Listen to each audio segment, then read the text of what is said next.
Hello and welcome. I'm Christoph Putz and I'm your host here today at IT Career Guide. So in today's video I want to talk about a typical day in the life of an IT manager. I'm currently employed as an IT manager. I'm actually a help desk manager for a pharmaceutical company with offices in the UK and the United States, as well as some offices in continental Europe. I am located in Southern California and I manage teams here in the United States and across the pond.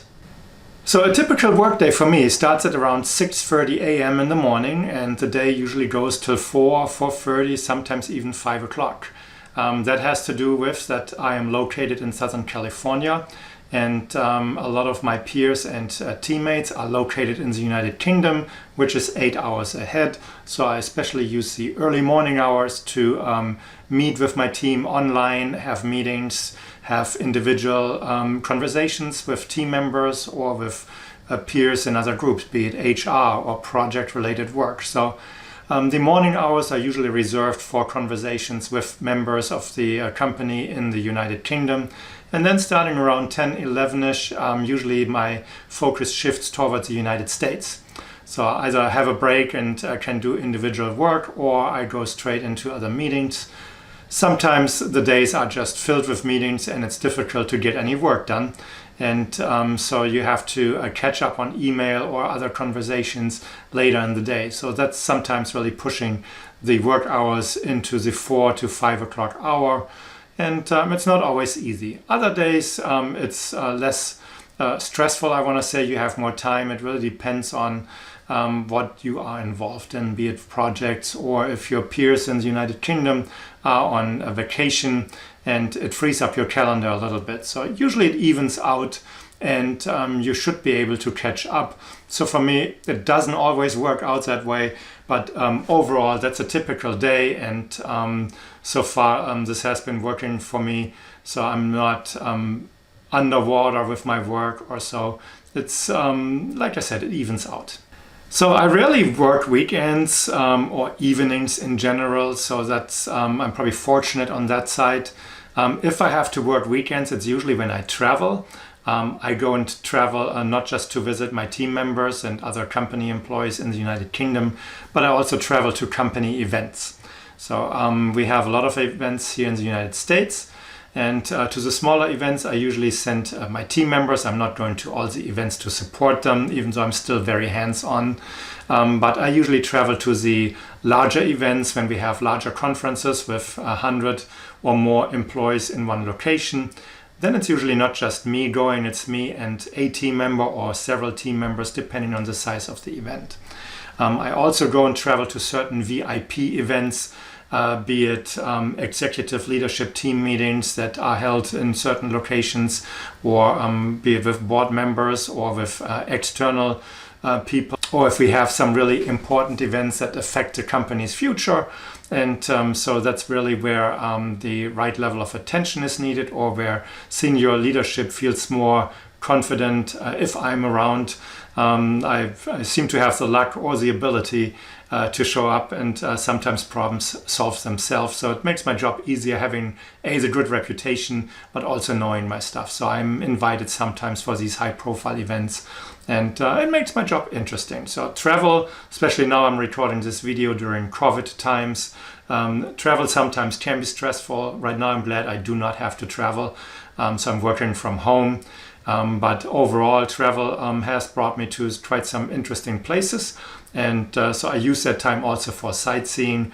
So that's sometimes the fun part of the job, that I get invited to these events in not exotic locations, but I have been to Washington, D.C., Nashville, Tennessee, New York City, and quite a few other places. So typical workday tasks for me as an IT manager are really like staff management. So I have to do performance reviews. Sometimes those are just the semi-annual and the annual performance reviews. If you have staff members that are not necessarily performing, that requires sometimes a little more attention, and you meet with these individuals.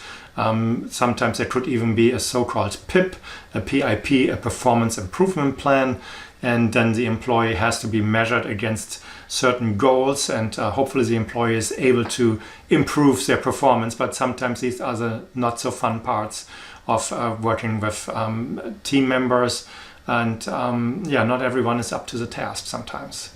Staff management also includes regular team meetings or individual one-on-ones, so that's very important to really keep your finger on the pulse, and also meet with your team frequently to relay tasks or give updates. So it's very important that people feel involved and informed. So team members that are not necessarily in the know, that creates uncertainty, and uncertainty can in fact can affect their work performance.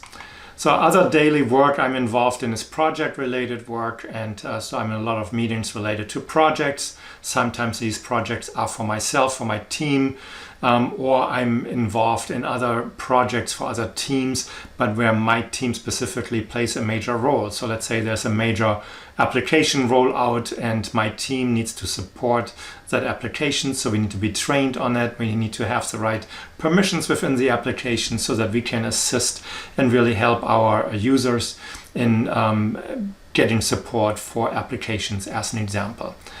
I also work in projects, but I'm not always attending those project meetings. I delegate this down to free myself up, because there's simply too much work and I cannot do it all myself. So delegation is very important. I also have a help desk manager in the UK. I have a help desk manager here in the US. So I work with those two individuals frequently and send them to projects. They report back to me and we make team decisions, whatever the situation may be. Then a big part of my job is, or it is a big part, it's not happening very often, if we have a major incident. A major incident means there could be an outage. So let's say we're using Office 365 as the Microsoft Office suite, and that includes online services we use from Microsoft. If Microsoft has an outage, which doesn't happen often, but if the services would go down and it affects the entire company, that is a major incident. So that's a very stressful situation usually. It's important to stay calm, because these situations need to be managed correctly. So we need to communicate to our users that there is an outage. We need to update upper management that there is an impact to the company in that moment, and then we need to communicate with Microsoft. So there are different roles when managing a major incident. So communication is a very critical job, and that's often falling onto me to notify users, to notify upper management. I'm not necessarily doing the troubleshooting on that situation. So other team members do the troubleshooting. That might be a team member of the infrastructure team, not necessarily the help desk. But managing and coordination, that's an important part during a major incident. And then I mentioned meetings before. I'm in so many meetings, sometimes it's not even funny. People invite you to meetings, and often it's really just a first or second meeting, and then you delegate it down, or you just get infrequently invites to those meetings when your presence is required. I'm also meeting with my sub help desk managers, so those managers report to me, as well as I'm meeting with my own manager, so I report to the CIO.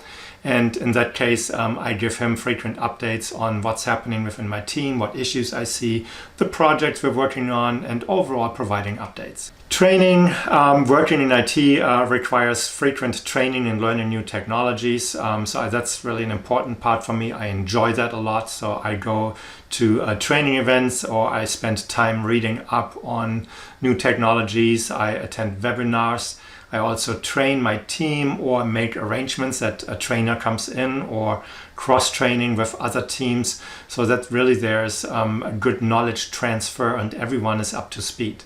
It's very important to keep your team up to date, so that as new technology rolls around, we know our stuff, so that when our users come with questions, we're not the first ones really to hear about it and then go and find a solution. No, we want to be already there, so that when the user comes with that problem, wait a minute, we know already what to do. So working as a IT help desk manager or IT manager comes with pros and cons. Some of the pros for me specifically, as I manage the global help desk, I really like helping people. So I know how stressful it can be for somebody to be affected by a laptop damaged by something or an application being down. Their productivity is impacted and they come to you looking for help and looking for guidance. And I really get a lot of pleasure of helping those individuals and making sure that they are back to being productive, removing that stress of dealing with something uncertain for them and really get them back up and running again. Same thing, really, I enjoy from that perspective, providing them with technical solutions that work. So that they really know that we have their back, we are giving them the best service possible. So for me, I see myself as a service provider, very important to me. So that's an important part of my job that I really enjoy. It gives me a lot of satisfaction. Of course, there are parts of my job that I do not necessarily like. So the cons of my job are, it sometimes can be stressful. There's a lot of work. It's not always easy to staff up or staff down to have enough people on hand to do all the work. Sometimes you're dealing with team members being out sick, or you're sending team members to a remote event, and there is then a gap in coverage. It's not always easy to cover for that. So that sometimes can be stressful. I am still hands-on, so I can almost fill any role within my team myself. It might take a moment longer here and there depending on what the knowledge is, but overall I'm able to fill those roles, and I do that quite frequently. It also helps me to stay up to date. I want to be available for my team members, so if they don't have a solution for a problem, that you can escalate it up, so that when something comes up to me, that I can provide some feedback, or did you think about this, or did you do this? And I'm not necessarily need to know everything, but sometimes just giving that additional advice is helpful. In stressful situations, I think the team appreciates that. But overall, dealing with major outages, those type of situations, or tight deadlines. So sometimes being part of the larger IT team, you are not always in charge of the deadlines, and there are things coming down the wire where it's just like you have to close your eyes and hang on for the ride, and it's not always pretty, but we always get it done. So I hope this video was helpful and you have a better understanding of what a typical day for an IT manager looks like. Specifically for me, I'm an IT Helpdesk Manager, and so if you like this video, I would appreciate it if you give it a thumbs up. Please leave a comment below. I really appreciate any feedback, or if you have questions, I'll be happy to answer those. If you have not subscribed to my channel, please do so as well. And then I hope I see you in the next video, and have a great day. Bye-bye.